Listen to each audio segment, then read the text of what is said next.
Okay sir. हा.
Hello, good morning.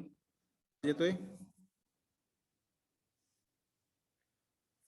Yes sir, येतोय आवाज. ओके. आणि स्क्रीन दिसते का तुम्हाला? हो सर, स्क्रीन पण Yes, दिसते, sir, दिसतोय. कॅमेरा पण दिसतोय. ओके ओके, चला. आपला युनिट नंबर 3 आहे पॅराग्राफ रायटिंगचं. याच्यावरती पण गेल्या वेळेस जवळजवळ एक 7-8 मार्काचे क्वेश्चन्स विचारले होते ऑब्जेक्टिव्ह. तर हा युनिट जे आहे पूर्ण डिस्क्रिप्टिव्ह आहे पहा. म्हणजे याच्यामध्ये आपल्याला काय करायचं, ज्या पद्धतीने आपण एसे रायटिंग करत होतो फर्स्ट ह्याच्यामध्ये 10th एक्झाम मध्ये, सॉरी 10th मध्ये किंवा 10th ला ज्यावेळेस तुम्ही किंवा 10th पर्यंत जे आपण त्याला निबंध लेखन असं म्हणतो, एसे रायटिंग असं म्हणत होतो, तर तेच इथं आहे. फक्त इथं नेम थोडंसं चेंज केलेलं आहे. इथे काय केलंय पहा, एसे रायटिंगच्या ऐवजी इथं पॅराग्राफ रायटिंग असं म्हटलेलं आहे. मग याच्यावरती ऑब्जेक्टिव्ह क्वेश्चन्स तयार केलेले आहेत, ते सुद्धा मी तुम्हाला आज पाठवतोय. ऑब्जेक्टिव्ह क्वेश्चन्स पॅराग्राफ रायटिंगचे आणि मला वाटतं स्पीच रायटिंगचे पण आहेत त्याच्यामध्ये. ते दोन्ही पण एकदाच पाठवतोय, कारण आपण पॅराग्राफ रायटिंग हे युनिट संपल्यानंतर speech writing last unit 5th unit आहे कम्प्लीट करणार आहे. त्यानंतर मग सेकंड युनिट घेणार आहे. त्याच्यामुळं याचे जे ऑब्जेक्टिव्ह क्वेश्चन्स काढलेले आहेत ते आज मी सेंड करतोय तुम्हाला ग्रुपवरती. त्यानंतर याच्यामधला सेकंड पार्ट आहे आपला डायलॉग रायटिंगचा. म्हणजे पॅराग्राफ रायटिंगचा एक आहे आणि डायलॉग रायटिंगचा. तर दोन्ही मिळून एक्झाम मध्ये मला वाटतं 9-10 मार्काचे क्वेश्चन्स कंपल्सरी विचारले जातात. Okay, yes sir. पाहूया कसं लिहिलं जाते पॅराग्राफ. आता ज्यावेळेस थिअरी पेपर असतो तर त्यावेळेस आपल्याला या पद्धतीने पॅराग्राफ लिहिले जातात, किंवा ऑब्जेक्टिव्ह जरी असले तरी ऑब्जेक्टिव्हचे क्वेश्चन्स सुद्धा जे आपण आता हे लिहून देतोय त्याच्यामधलेच क्वेश्चन्स विचारण्याची शक्यता असते, की आपल्याला हे समजायला पाहिजे. टेक्निकल पॅराग्राफ किंवा डिस्क्रिप्टिव्ह पॅराग्राफ, नॅरेटिव्ह पॅराग्राफ किंवा कंपॅरिझन अँड कॉन्ट्रास्ट, हे जे टाइप्स आहेत तर ते कशा पद्धतीनं आपल्याला अंडरस्टँड करता येतील किंवा त्याच्यावरती क्वेश्चन्स कसे येतील त्याविषयीच आपण डिस्कशन करणार आहोत. तर पहा, पॅराग्राफ रायटिंग युनिट नंबर 3 आहे. तर सुरुवातीला आपण पॅराग्राफ म्हणजे काय ते समजून घेऊया. A paragraph is a group of sentences organized around a central topic. तर पॅराग्राफ म्हणजे काय दिले पाहिजे, तर एक ग्रुप असेल सेंटेन्सेसचा. कारण ज्यावेळेस एक आपण पॅराग्राफ किंवा एखादा सेंटेन्स तयार करतोय तर काही वर्डचं कॉम्बिनेशन करून आपण सेंटेन्स तयार करतोय, आणि काही सेंटेन्स एकत्र करून किंवा कलेक्ट करून किंवा कलेक्शन करून काय करतोय आपण एक पॅराग्राफ तयार करत असतो. मग तो पॅराग्राफ कशाशी संबंधित असतो पहा, तर तो जे काही लिहितोय आपण तर तो पॅराग्राफ एका स्पेसिफिक पॉइंटशी रिलेटेड असतो. पॅराग्राफ म्हणजे काय, सगळे सेंटेन्स त्याच्यातले डिफरंट नसतात, ते एका सेंट्रल आयडियाशी किंवा सेंट्रल थीमशी किंवा सब्जेक्टशी संबंधित लिहिलेले असतात. ओके, तर त्याला आपण पॅराग्राफ म्हणायचे. आता paragraph is a group of sentences organized around a central topic. म्हणजे जो एक स्पेसिफिक सब्जेक्ट दिलेला असतो त्या सब्जेक्ट विषयी जे काही एका सेंटेन्सेस एका पॅराग्राफ मध्ये किंवा एका ग्रुपमध्ये मांडले जातात तर त्याला आपण पॅराग्राफ असं म्हणतो. Paragraphs are comprised of sentences but not random sentences. पहा इथे आता paragraphs are comprised of sentences म्हणजे बट नॉट रॅन्डम सेंटेन्सेस. तर ते एकाला एक गुंतागुंतीचे सेंटेन्सेस असतात, रॅन्डम नाही, कुठलेही लिहायचे वगैरे असं लिहिले जात नाही. तर ते एकमेकाशी कनेक्टेड सेंटेन्सेस असतात तिथे किंवा ते कंपॅरिझन करत असतात. कशाचं पहा, तर जे काही सेंट्रल थीम दिलेलं आहे तर त्याविषयीचे ते बऱ्याच वेळेस ऍडव्हान्टेजेस सांगतात, डिसएडव्हान्टेजेस सांगतात, किंवा त्या रॅन्डमली कोणतीही माहिती दिली जात नाही. तर त्यामध्ये डिटेल मध्ये इन्फॉर्मेशन प्रोव्हाइड करण्याचं काम ते पॅराग्राफ करत असतात.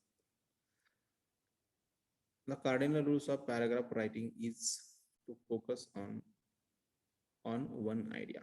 आता इथला जो काही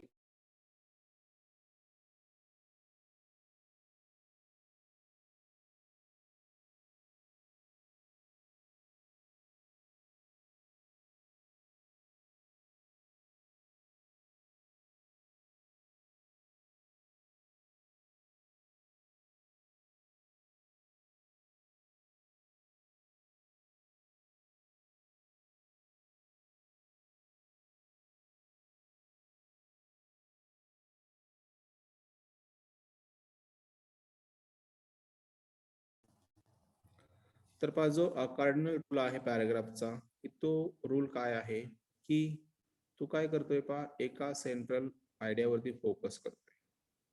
तर तो पॅराग्राफचा रूल इथे आपल्याला फॉलो करायचा आहे. The cardinal rule of paragraph writing is to focus on one idea. म्हणजे तो कार्डिनल रूल काय सांगतोय की आपण जे काही सब्जेक्ट दिलेला आहे तर त्या सब्जेक्ट विषयी आपल्याला काय करायचं असते, कॉन्सन्ट्रेशन करून फुल सेंटेन्सेस किंवा जेवढी आपल्याला नॉलेज असणारं त्या सब्जेक्ट विषयीचं सेंटेन्सेस राईटअप करायचे असतात. Okay. A solidly written paragraph takes its readers on a clear path without distraction of ideas. जर समजा आपण एका चांगल्या पद्धतीने लिहिलेला पॅराग्राफ जो असतो तर तो रीडर्सला एका चांगल्या मार्गाकडे घेऊन जातोय किंवा चांगल्या एका स्पेसिफिक त्या सब्जेक्ट विषयीचं नॉलेज देतोय विदाउट डिस्ट्रॅक्शन ऑफ आयडियाज. ते आपलं कुठेही लक्ष विचलित करत नाहीये. डिस्ट्रॅक्शन म्हणजे काय पहा, तर मन वळवणाऱ्या गोष्टी असतात. तर एक सॉलिड किंवा सॉलिडली रिटन पॅराग्राफ म्हणजे चांगल्या पद्धतीने लिहिलेला पॅराग्राफ जो असतो किंवा एक परफेक्ट पॅराग्राफ आपण कशाला म्हणायचंय, की ज्याच्यामध्ये जे सेंट्रल थीम दिले असेल त्या सेंट्रल थीम विषयी सर्व इन्फॉर्मेशन प्रोव्हाइड करणं, that is the solid written paragraph किंवा सॉलिडली रिटन पॅराग्राफ असं म्हणतो आपण. मग तो जे काही रीडर्स असतील त्या पॅराग्राफचे किंवा जे काही रीडर्स असतील तर त्या रीडरला तो एका स्पेसिफिक किंवा क्लिअर मार्गाकडे घेऊन जातोय किंवा तो एका चांगल्या पद्धतीचं नॉलेज त्या रीडरला प्रोव्हाइड करतोय विदाउट डिस्ट्रॅक्शन ऑफ आयडियाज. म्हणजे तिथं जे काही मन वळणाऱ्या गोष्टी असतील किंवा इतर इन्फॉर्मेशन त्याच्यामध्ये दिली जाणार नाहीये. A basic paragraph structure usually consists of the topic sentence, supporting sentences and a concluding sentence. आता एक पॅराग्राफचं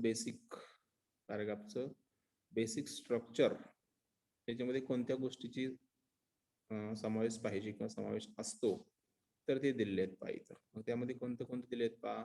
A basic paragraph structure usually consists of the topic sentence म्हणजे त्यामध्ये टॉपिकचे जे काही महत्वाचे सेंटेन्स असतील तर ते टॉपिक सेंटेन्सेस यामध्ये इन्क्लूड करायचे आहेत. त्यानंतर सपोर्टिंग सेंटेन्सेस ते टॉपिक सेंटेन्सेसला सपोर्ट करणारे सेंटेन्सेस किंवा त्याविषयी इन्फॉर्मेशन सांगणारे सेंटेन्सेस नेक्स्टला पाहिजेत. आणि लास्ट काय आहे पहा, तर कन्क्लुडिंग सेंटेन्स म्हणजे सर्वसमावेशक त्याचं कन्क्लुजन किंवा कन्क्लुडिंग एंड हा तिथं पाहिजे.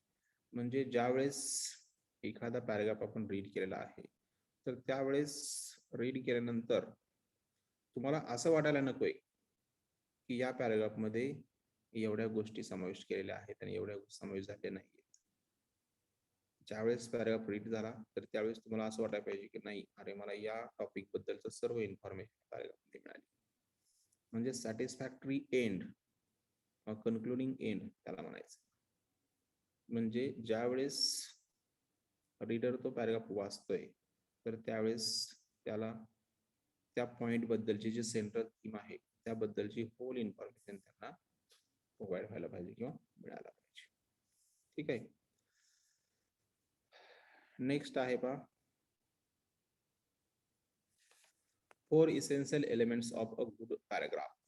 जर समजा आपल्याला चांगल्या पद्धतीचे पॅराग्राफ लिहायचे असतील तर त्यासाठी काही 4 आवश्यक एलिमेंट्स दिलेत पहा चांगल्या पॅराग्राफसाठी. 4 essential elements of a good paragraph. म्हणजे चांगला पॅराग्राफ जर लिहायचा असेल तर तिथं आपल्याला हे जे काही 4 घटक दिले आहेत किंवा एलिमेंट्स दिले आहेत किंवा कॉम्पोनंट दिलेले आहेत तर ते आपल्याला इथं फॉलो करणं गरजेचं आहे. तर फर्स्ट दिलेला आहे पहा युनिटी. ओके. त्याच्यापूर्वी आपण वरती इंट्रोडक्शन दिले ते पाहूया. A good paragraph has 4 essential elements which when used correctly can change an average paragraph into a good paragraph. जो आपण एखादा पॅराग्राफ लिहिलेला आहे आणि त्याची रेंज कशी आहे पहा म्हणजे तो एन ॲव्हरेज लिहिलेला आहे आपण पहा तर तो ॲव्हरेज पॅराग्राफ आपल्याला एक गुड पॅराग्राफमध्ये जर चेंज करायचं असेल तर हे 4 एलिमेंट्स इसेन्शियल आहेत किंवा ते एलिमेंट जर फॉलो केले तर तुमचा एक साधा लिहिलेला पॅराग्राफ सुद्धा एक चांगल्या पद्धतीने पॅराग्राफ तो बनवू शकतो किंवा त्याची क्वालिटी तिथपर्यंत ती इन्क्रीज करू शकते.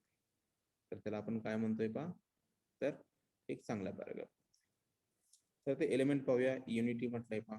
ते युनिटी म्हणजे काय पहा त्याच्यामध्ये दिलेलं आहे. Unity in a paragraph begins with the topic sentence.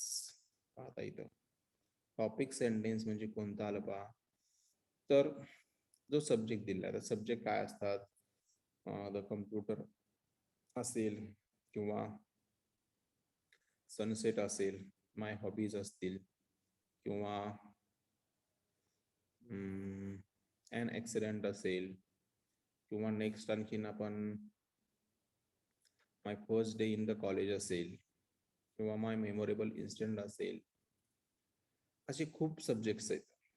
तर त्या सब्जेक्ट शी संबंधित तुमचं टॉपिक सेंटेन्स पाहिजे किंवा जे तुम्ही सब्जेक्ट दिलेला आहे वरती तर त्या सब्जेक्टशी संबंधित तुम्ही तो टॉपिक सेंटेन्सेस लिहिणं गरजेचं आहे किंवा त्यालाच युनिटी असं म्हणजे होल इन्फॉर्मेशन जी तुम्ही लिहिताय तर त्या होल इन्फॉर्मेशनची सेंट्रल थीम कोण पाहिजे तर दिलेलं तुमचे टायटल पाहिजे.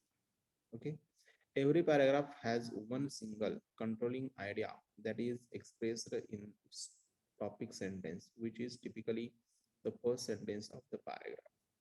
आता प्रत्येक पॅराग्राफला काय पाहिजे म्हणते पहा तर टॉपिक सेंटेन्स पाहिजे.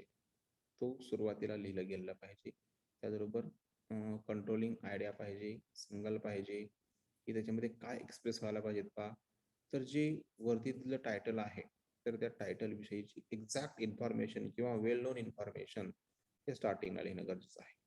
तर फॉर एक्झाम्पल तुम्ही एखादं कोड जर लिहिलं स्टार्टिंगला तरी पण चालतंय. त्याला आपण टॉपिक सेंटेन्स असं म्हणू शकतो. आणि टॉपिक सेंटेन्स असं बऱ्याच ठिकाणी लिहिलं जातं की क्युरिओसिटी निर्माण केली जाते त्या टॉपिक सेंटेन्स की अरे हे असं असं आहे मग ह्याच्यामध्ये आणखीन कोणते पॉईंट्स असू शकतात किंवा कोणते मुद्दे असू शकतात असे वेगवेगळे तिथं टॉपिक सेंटेन्सेस लिहिण्याची पद्धत आहे पहा. Okay. A paragraph is unified around this main idea with the supporting sentences providing details and discussion. मग त्याचबरोबर पॅराग्राफ मध्ये युनिफिकेशन किंवा युनिफिकेशन येणं गरजेचं आहे पहा. जर तिथे युनिफिकेशन आलेलं असेल किंवा युनिटी आलेली असेल तर निश्चितपणे ते जे काही तुम्ही सपोर्टिंग सेंटेन्सेस लिहिताय तर ते सर्व डिस्कशन्स किंवा डिटेल्स कशाविषयी इन्फॉर्मेशन सांगतील तर मेन टॉपिकशी सांगतील. Okay. In order to write a good topic sentence think about your theme and all the points you want to state. जर समजा तुम्ही चांगलं टॉपिक सेंटेन्स लिहायचा असेल किंवा चांगला पॅराग्राफ लिहायचा असेल तर त्याच्यावरती तुम्हाला थिंकिंग करणं गरजेचं आहे. तुमचे मेन थीम दिले आहे त्याविषयी काय करायची गरज आहे बा तुम्हाला डिस्कशन करायची गरज आहे. ओके. आणि त्याच्यावरती जर तुम्ही थिंकिंग केलं किंवा त्याच्यावरती तुम्हाला नोन असणारे सर्व सेंटेन्सेस कलेक्ट केले, त्यातलं टॉपिक सेंटेन्स कोणता आहे तर ते तुम्ही स्वतः डिसाईड करणं गरजेचं आहे. Okay. Decide which point drives the rest and then write it as your topic sentence. त्यामध्ये लिहिलं पाहिजे की तुम्ही कोणतं सेंटेन्स हे इम्पॉर्टंट आहे, स्टार्टिंगला कोणतं लिहिणं गरजेचं आहे, रेस्ट ऑफ द सेंटेन्सेस किंवा रिमेनिंग सेंटेन्सेस नंतर लिहिले चालतील. तर हे आपण त्याला टॉपिक सेंटेन्स म्हणतो, ते आपण डिसाईड करणं गरजेचं आहे. ओके. तर लक्षात घ्या, इथं युनिटी म्हणजे काय पा, तर जे तुम्ही सेंटेन्सेस राईटअप करणार आहात तर त्या सर्व राईटअप केलेले सेंटेन्सेसने जे वरती दिलेलं टायटल आहे त्याविषयी इन्फॉर्मेशन सांगणं गरजेचं आहे किंवा सांगायला पाहिजे. This is the unity of the paragraph. असं नको बऱ्याच वेळेस आपले सेंटेन्स मध्ये सिक्वेन्स पण नसतो, त्यामध्ये होल इन्फॉर्मेशन एक्सप्रेस झालेली नसते किंवा एक्झॅक्ट इन्फॉर्मेशन एक्सप्रेस झालेली नसते, त्यामध्ये व्हॅरिएशन येतात. तर तसं व्हॅरिएशन इथे यायला नको आहे. ठीक आहे. त्यानंतर नेक्स्ट दिलेला आहे पहा ऑर्डर.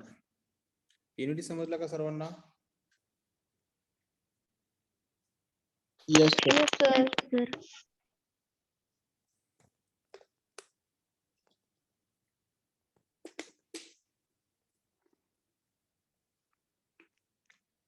ओके. तर नेक्स्ट इसेन्शियल एलिमेंट दिलेला आहे त्याच्यातला ऑर्डर. आता इथं सर्वात इम्पॉर्टंट आहे पहा ऑर्डर. पण order refers to the way you organize your supporting sentences. आता टॉपिक सेंटेन्सेस लिहिले आपण, त्यानंतर सपोर्टिंग सेंटेन्सेस सुद्धा आपण तयार केलेले आहेत, परंतु त्याचा सिक्वेन्स कसा पाहिजे, त्याची ऑर्डर कशी पाहिजे, कोणतं सेंटेन्स स्टार्टिंगला पाहिजे, मध्ये कुठलं पाहिजे, एंडिंगला कुठलं पाहिजे, मग त्याचा जो सिक्वेन्स लावायचा आहे आपल्याला तर तो इम्पॉर्टंट आहे. Whether you choose chronological order of importance or another logical presentation of detail, a solid paragraph always has a definite organization. मग इथं आता तुम्हाला एक करणं गरजेचं आहे पहा.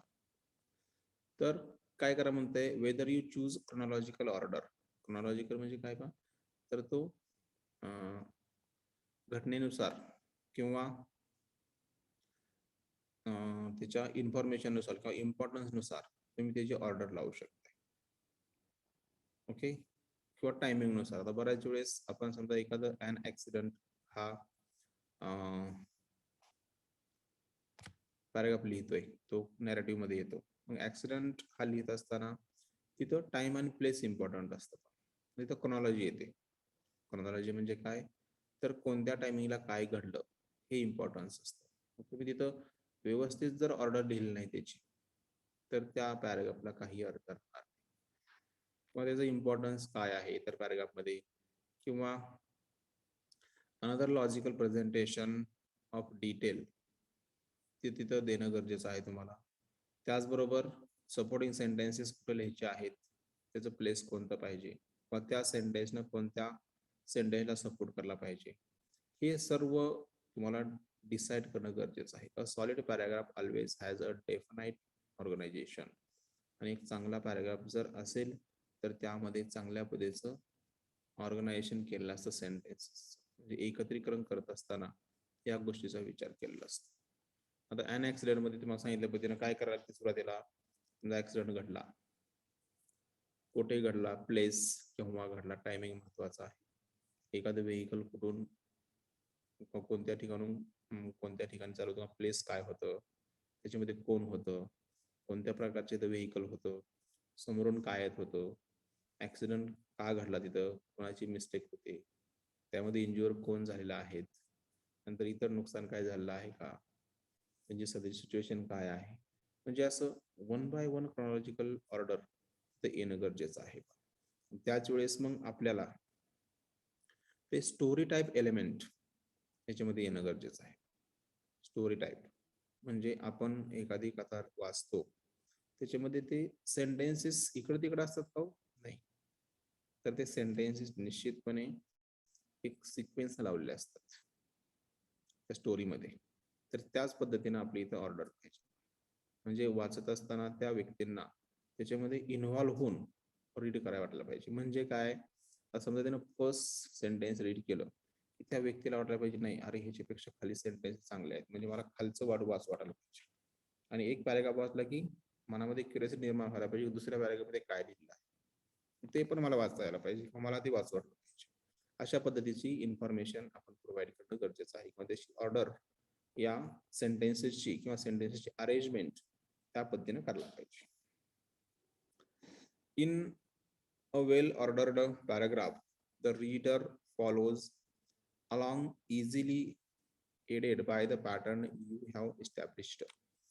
पाहिजे आता जर समजा चांगला पॅराग्राफ आपल्याला करायचा असेल तर रीडरला निश्चितपणे चांगल्या पद्धतीचं वाटेल असा पॅटर्न आपण तिथं काय करायला पाहिजे, इस्टॅब्लिश करायला पाहिजे किंवा स्थापन करायला पाहिजे. म्हणजे तुम्हाला काय वाटते याच्यापेक्षा मी लिहिलेला पॅराग्राफ समोरच्या व्यक्तीला कसा वाटेल याच्यावरती डिपेंड असतं. म्हणजे तुम्ही स्वतः लिहिलेलं तुम्ही स्तुती करणं चुकीचं आहे, परंतु तुम्ही एखादी गोष्ट लिहिलेली समोरच्या व्यक्तीनं त्याची स्तुती करणं ते काय आहे पा इम्पॉर्टंट आहे किंवा ते महत्वाचं आहे. ठीक आहे. Order helps the reader to grasp your meaning and avoids confusion. मग इथं सेंटेन्सची ऑर्डर जर प्रॉपर असेल तर ते रीडरला काय हेल्प करते पहा, तर त्याचं एक्झॅक्ट मिनिंग ग्रास्पिंग करण्यासाठी किंवा समजण्यासाठी मदत करते. त्याचबरोबर जे कन्फ्युजन निर्माण होणार आहे, तर आपण जर समजा इकडं तिकडं सेंटेन्सेस शफल केले तर सेंटेन्सेस शफल केल्यानंतर त्या रीडरच्या लक्षात येणार नाहीये की याच्यात त्यांना काय सांगायचं आहे नेमकं ते, किंवा एक्झॅक्ट इन्फॉर्मेशन त्याला प्रत्येक ठिकाणून वेगवेगळी इन्फॉर्मेशन घ्यावी लागेल. परंतु ती जर एका स्पेसिफिक सिक्वेन्सने किंवा ऑर्डरने मिळत असेल तर तिथं आपल्याला कन्फ्युजन होणार नाही किंवा त्याचं जे काही मिनिंग आहे ते सहजासहजी अंडरस्टँड होईल. तर हा झाला पहा ऑर्डर. म्हणजे काय पहा, तर त्या सेंटेन्सेस जे दिलेले आहेत पॅरेग्राफ मधले तर त्याचा सिक्वेन्स कसा लावायचा त्याला आपण ऑर्डर असं. आता नेक्स्ट पॅरेग्राफचं एसेन्शियल एलिमेंट दिलं आहे कोहेरन्स, म्हणजे सुसंगतपणा आपण त्याला म्हणतो. कोहेरन्स आता इथे वरती युनिटी दिली म्हणजे थॉट मध्ये युनिटी पाहिजे निश्चितपणे, पॅरेग्राफ मध्ये युनिटी पाहिजे. म्हणजे होल सेंटेन्सेस ना ते जे काही मेन थीमशी लिहिलेलं आहे तर ते रिलेटेड पाहिजे. ऑर्डर पाहिले आपण, ऑर्डर म्हणजे काय तर त्याचा सिक्वेन्स कसा पाहिजे किंवा कुठं सेंटेन्स लिहायला पाहिजे, त्याचं इम्पॉर्टन्स काय आहे, फोनॉलॉजी ग्रामर कशी असते या विषयाचं डिस्कशन झालं. आता कोहेरन्स म्हणजे सुसंगतपणा सेंटेन्सेस मध्ये कसा आणायला पाहिजे आपण. Okay. Coherence is the quality that makes your writing understandable. Coherence म्हणजे काय पाहता की तुम्ही जे काही लिहिलेलं आहे तर ते वरी दिलेला जो काही टॉपिक आहे तर त्याच्याशी संबंधित आहे का, किंवा त्याची क्वालिटी त्या लेवलची आहे का, किंवा जे लिहिलेलं आहे ते रीडरला अंडरस्टँडेबल आहे का. बऱ्याच वेळेस आपण हार्ड लँग्वेज यूज करतो. जर समजा तुम्ही हार्ड लँग्वेज यूज केली तर त्या हार्ड लँग्वेजला काहीही अर्थ राहत नाही. म्हणजे तुम्ही समोरच्या व्यक्तीला तो मेसेज समजणार नाही. म्हणजे इथं तुमची लँग्वेज सुद्धा लिहिण्याची कशी पाहिजे पहा, इझी पाहिजे. कशी पाहिजे, इझी. तुम्हाला त्या ठिकाणी लिहिणं गरजेचं आहे किंवा इझिली अंडरस्टँड होणारे सेंटेन्सेस किंवा शॉर्ट सेंटेन्सेस तिथं लिहिणं गरजेचं आहे. Sentences within a paragraph need to connect to each other and work together as a whole. पाहिजे आता जे सेंटेन्सेस पॅराग्राफ मध्ये लिहिलेले आहेत तर ते सेंटेन्सेसनं एकमेकाला कनेक्ट पाहिजेत, इच ऑदरला ते कनेक्ट झाले पाहिजेत, ॲज वेल ॲज त्यांना जे काय सेंट्रल टॉपिक दिलेलं आहे तर त्याविषयी होल इन्फॉर्मेशन प्रोव्हाइड करायला पाहिजे. Work together as a whole म्हणजे त्यानं एकत्र काम करून जो एक मेसेज त्यांना शेवटी द्यायचा आहे, तर त्या मेसेज संबंधित इन्फॉर्मेशन पाहिजे किंवा सेंट्रल थीमची संबंधित इन्फॉर्मेशन प्रोव्हाइड करायला पाहिजे. One of the best ways to achieve coherence is to use transition words. पाहिजे आता सर्वात चांगला पॅराग्राफ किंवा चांगला वे कोहेरन्स अचीव करण्याचा काय आहे पहा, की ट्रान्झिशन वर्ड्स पाहिजेत, म्हणजे संक्रमण करणारे वर्ड्स पाहिजेत, म्हणजे ते प्रॅक्टिकली पॉसिबल आहे का नाही अशी वर्ड्स लिहिणं गरजेचं आहे. ट्रान्झिशन वर्ड्स लिहिणं गरजेचं आहे. These words create bridges from one sentence to the next. मग ते सेंटेन्सेस काय करतात पहा, की वन सेंटेन्स म्हणजे ट्रान्झिशन एक सेंटेन्स लिहिलं तर त्यामध्ये तुम्ही दुसरं सेंटेन्स लिहित असताना ते फर्स्ट सेंटेन्स सुद्धा व्हायला पाहिजे, कनेक्ट पाहिजे. मग हे वर्ड्स काय क्रिएट करतात पहा, तर तिथे एक ब्रिज तयार करतात किंवा तिथं त्याचं कनेक्शन तयार करतात एकमेकाला. हे नेक्स्ट सेंटेन्सेस ला फर्स्ट सेंटेन्स कनेक्ट, फर्स्ट सेंटेन्सला त्याच्यानंतर थर्ड सेंटेन्स, त्यानंतर फोर्थ सेंटेन्स, असं एकमेकाला सेंटेन्सेसचं ट्रान्झिशन पाहिजे किंवा वर्डचं ट्रान्झिशन व्हायला पाहिजे किंवा सेंटेन्सेसचं कनेक्शन एकमेकाला पाहिजे. म्हणजे एकमेकाविषयी इन्फॉर्मेशन त्या सेंटेन्सेसनं सांगणं गरजेचं आहे.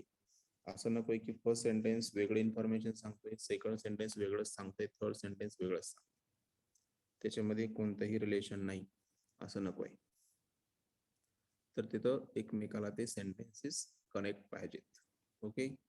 त्यानंतर you can use transition words that show order, first, second, third, partial relationship, above, below, or logic. Furthermore, in addition, in fact, also, in writing a paragraph, using a consistent verb, tense, and point of view are important ingredients for coherency. आता इथं काय काय दिलेलं आहे, transition words दिलेले आहेत. Transition words म्हणजे ते आपण पाहतो का, ते शक्यतो हे वर्ड्स दिलेले आहेत ते फर्स्ट असेल, सेकंड असेल, थर्ड असेल, फोर्थली, फिफ्थली, पार्शियली, किंवा इथं furthermore, in addition to, in fact, हे सर्व काय दिले आहेत पहा, तर ट्रान्झिशन वर्ड्स दिलेले आहेत. मग या वर्ड्सचा यूज करायचा आहे आपल्याला. ते काय करतात पहा, तर पुढच्या सेंटेन्समध्ये ते गॅप भरण्याचं काम करतात किंवा भरून आणतात.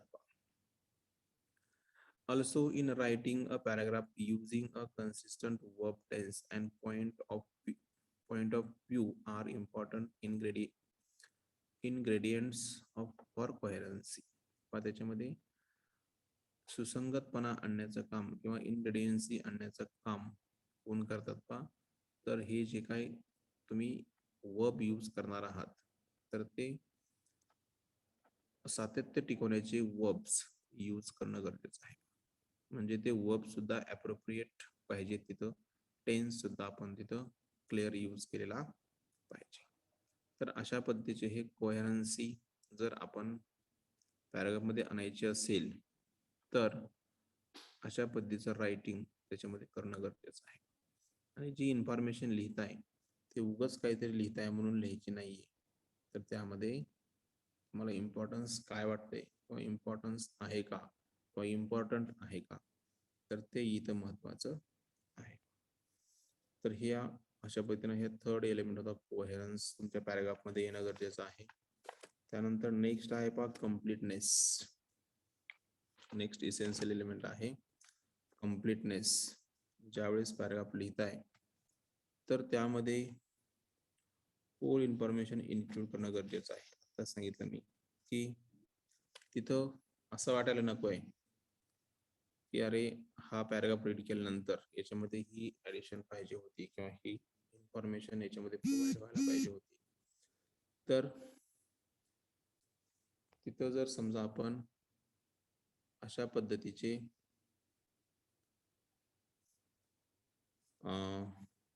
सेंटेन्सेस ऍड केले की त्यामध्ये होल इन्फॉर्मेशन होईल इन्क्लूड, तर निश्चितपणे आपल्याला काय होणार आहे तिथं तो पॅराग्राफ समजण्यासाठी हेल्प होणार आहे किंवा होल इन्फॉर्मेशन प्रोव्हाइड होणार आहे. तर पाहूया आपण कम्प्लीटनेस. कम्प्लीटनेस म्हणजे काय पहा, परिपूर्णता असं म्हटलं जातं त्याला. If all sentences clearly and sufficiently support the main idea, then your paragraph is complete.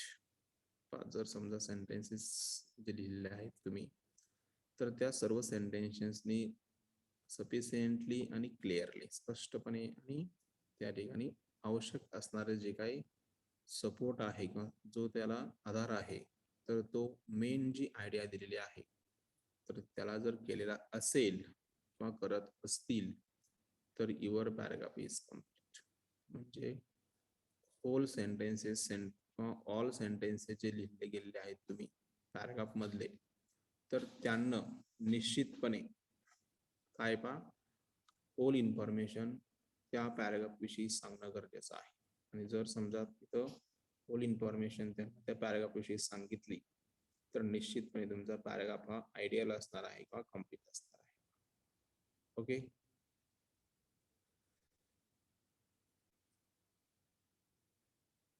If there are not enough sentences or enough information to prove your idea, then the paragraph is incomplete. जर समजा तुमच्या sentences हे अपुरे पडत असतील information सांगण्यासाठी किंवा ती सेंट्रल आयडिया किंवा जो सेंट्रल थीम दिलेला आहे ते प्रूव्ह करण्यासाठी, तर निश्चितपणे तुमचा पॅराग्राफ हा काय असणार आहे, इनकम्प्लीट असणार आहे. म्हणजे तुमचा पॅराग्राफ पूर्ण होणार नाही. Usually 3 supporting sentences in addition to a topic sentence and concluding sentence are needed for a paragraph to be complete. आता जर समजा ह्या 3 सेंटेन्सेस जर आपण लक्षात ठेवले, म्हणजे कोणते पहा, तर फर्स्ट दिलेला आहे पहा तिथं सपोर्टिंग सेंटेन्सेस, त्याचबरोबर टॉपिक सेंटेन्सेस आणि कन्क्लुडिंग सेंटेन्सेस. एवढे जर आपण 3 सेंटेन्स लक्षात ठेवले की हे आपल्याला लिहायचे आहेत, या 3 पॉइंट्स, तर निश्चितपणे तुमचा पॅराग्राफ हा कंप्लीट होईल किंवा त्या ठिकाणी तो कंप्लीट झालेला असणार आहे. The concluding sentence or last sentence of the paragraph should summarize your main idea by reinforcing your topic sentence. जर समजा इथं आपण लास्ट सेंटेन्सेस हे कन्क्लुडिंग लिहिलं पाहिजे किंवा कन्क्लुडिंग एंड लिहिलं पाहिजे किंवा ऑल इन्फॉर्मेशन त्यात समराइज झाले असेल मेन आयडिया विषयी, तर इथं निश्चितपणे तुमचा सेंटेन्स टॉपिक हे रिइन्फोर्सिंग होण्याची शक्यता आहे किंवा पुन्हा त्या ठिकाणी विचार होण्याची शक्यता आहे किंवा त्या व्यक्तीला असं वाटेल की इथं whole information is given in the paragraph, असं त्या ठिकाणी त्यांचं माइंडसेट तयार होईल. म्हणजे एकच लक्षात ठेवायचे, you should provide all information regarding that subject or that topic. This is the completeness of an paragraph or paragraph. Then next point दिलाय पाहिजे, हा पाहू आपण तेवढा फक्त टाइप्स ऑफ पॅराग्राफ मध्ये काय दिले ते, आणि त्यानंतर थांबूया. पुढचा त्याच्यावरती टाइप्स दिले आहेत त्याचे प्रत्येकाचे, आणि त्यानंतर त्याचे एक्झाम्पल दिले आहेत, तर ते आपण पुढच्या लेक्चरला डिस्कस करू. फक्त हा टाइप्स ऑफ पॅराग्राफ हे पॉइंट पाहूया. याच्यावरती एक्झाम मध्ये क्वेश्चन विचारले आहेत, what are the types of paragraph, तर ते लक्षात ठेवायचे कोणते कोणते टाइप्स आहेत पॅराग्राफचे. There are 4 types of paragraphs: technical, descriptive, narrative and compare and contrast. तर हे 4 टाइप्स दिलेले आहेत पॅराग्राफचे, ते आपल्याला वन बाय वन नंतर स्टडी करायचे आहेत. When considering the type of paragraph you are about to write, you need to consider a few different questions. ज्यावेळेस तुम्ही हे paragraph types of paragraph consider करताय किंवा पाहताय किंवा पॅराग्राफचे वेगवेगळे प्रकार पाहताय, तर इथं तुम्हाला कशी गरज आहे पहा, you are about to write, you need to consider a few different questions. मला इथं काहीतरी लिहायची गरज आहे किंवा काहीतरी इथं क्वेश्चन्स, वेगवेगळे क्वेश्चन्स तुम्हाला इथं कन्सिडर करायची गरज आहे किंवा समजून घ्यायची आवश्यकता. What is the purpose of the paragraph. आता इथं इन्फॉर्मेशन कलेक्शन कशी करायची. ओके, इन्फॉर्मेशनची कलेक्शन कशी करायची पहा त्याच्यामध्ये. तर फर्स्ट काय आहे पहा की या पॅराग्राफचा जो लिहितोय आपण तर त्याचा उद्देश काय आहे, पर्पज काय आहे.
हॅलो, आवाज येतोय.